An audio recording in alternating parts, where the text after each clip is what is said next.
Huvel, welcome back to the channel. My name is David and Happy New Year. New year, new me. I have a new setup, as you guys can tell. I'm trying something different. What better way to kick off the new year with a fresh lens review? So today we're gonna be taking a look at the Nikon Z 35mm f1.4 lens. So Nikon's doing something very special with these 1.4 lenses. They're more affordable than their 1.8S counterparts. Typically, f1.4 glass is often more expensive than the 1.8 counterparts because 1.8 is typically seen as kind of like a budget entry-level version of that lens, while the 1.4 is often more of a mid-range or pro-level lens. And what I mean by that, it has special coatings, better glass, better build quality, weather sealing, faster autofocus motors, and so on. So to see Nikon essentially take the guts of their 1.8S lenses and then slap them into a cheaper, more plasticky body and remove some things like coatings and special glass and charging about $250 less, I think is a smart move. Now, with that said, we are taking a look at build quality, image quality, and autofocus performance, not in that particular order. Lastly, Nikon did not sponsor this video in any way, shape, or form. I purchased all the equipment shown with my own money, and my wallet is actually out of therapy because I'm trying really hard not to buy stuff this year. So let's see how long I last. Anyways, let's go ahead and get started with the video. First, let's talk about the build quality. Right off the bat, the Nikon Z 35mm f1.4 feels like a well-built piece of equipment. It's compact, measuring at 3.5 inches long, and it weighs less than a pound. This makes it a great candidate for gimbal work or anyone who needs a lightweight walk-around lens for everyday shooting. The body is constructed from high-quality plastics, and while it does feel sturdy in the hand, it still feels very plasticky. It also has a weather-sealing gasket around the metal lens mount. Nikon did state that this lens isn't as weather-sealed as their 35mm 1.8S, but something like light rain shouldn't be an issue. Unlike the 35mm 1.S, the 35mm 1.4 has a knurled control ring, which can be reprogrammed to control settings like aperture or ISO. Lastly, the rubber focus ring is comfortable to hold and turns smoothly. Overall, this is a very well-built budget lens. Moving on to autofocus, this is where the 35mm 1.4 shines. It has a stepping motor which delivers fast and quiet autofocus, making it a great choice for video work.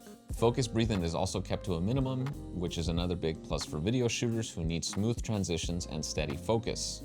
When it comes to stills, the autofocus is still quick and reliable, even in low light conditions. This is great because I'm often in darker venues and I can't use flash when I'm photographing live music. Now, I will mention that there have been a few times where this lens struggles to focus when your subject is backlit. And while yes, many cameras and lenses often struggle with backlit subjects, I'm going to assume it's because this lens lacks some of the special glass and coatings found in the 35mm 1.S. While I don't have a copy of the 35mm 1.8, I do have the 85mm 1.8S, and I have rarely experienced that issue with that lens. That's something to keep in mind when using this lens. Moving on to image quality. The images out of the Nikon Z 35mm f1.4 have character. And what I mean by that is that this lens has a lot of imperfections like chromatic aberrations, flaring, and so on. Even the bokeh has a nostalgic feel to it. That said, images at f1.4 feel a little flat and soft for my tastes, but again, that adds to the character.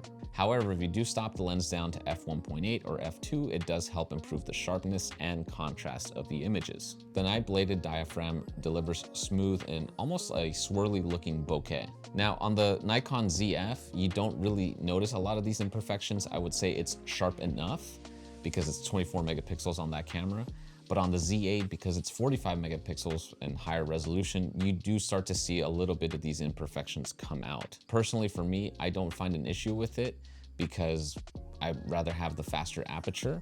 But if that might be a deal breaker for you, then you may not want to pick up this lens. And that's the review. So here are my thoughts on the lens. I think what Nikon's doing is brilliant because you have essentially a lens that is very similar to their 1.8 counterparts, and it's $250 less. Yeah, the build quality is more plastic as opposed to like metal and plastic, and you don't have some of the special low dispersion elements or special coatings that help reduce ghosting and flaring and all the aberrations. But it's a 1.4 lens. And I think a lot of people don't really care for all the extra internals of the lens. They just want a faster aperture. And to save $250 for a 1.4 lens, I think is great. You know, you could buy batteries, memory cards, whatever with that extra money, or pocket it, you know, so you could buy more stuff later. That said, the lens isn't as clinical as the 1.8 counterpart because of the lack of those special coatings and glass elements, but it does give it a little bit more character. So if you can live with those flaws, I would say this lens is a bargain. Go ahead and pick it up. However, if you want something that's a bit more clinical or high performance, I would go for the 1.8S counterpart. Again, it's a $250 difference, so at the end of the day, your needs are different than my needs. I primarily shoot a lot in low light, so I'd rather take the faster aperture as opposed to the more contrasty and sharper photos out of the gate.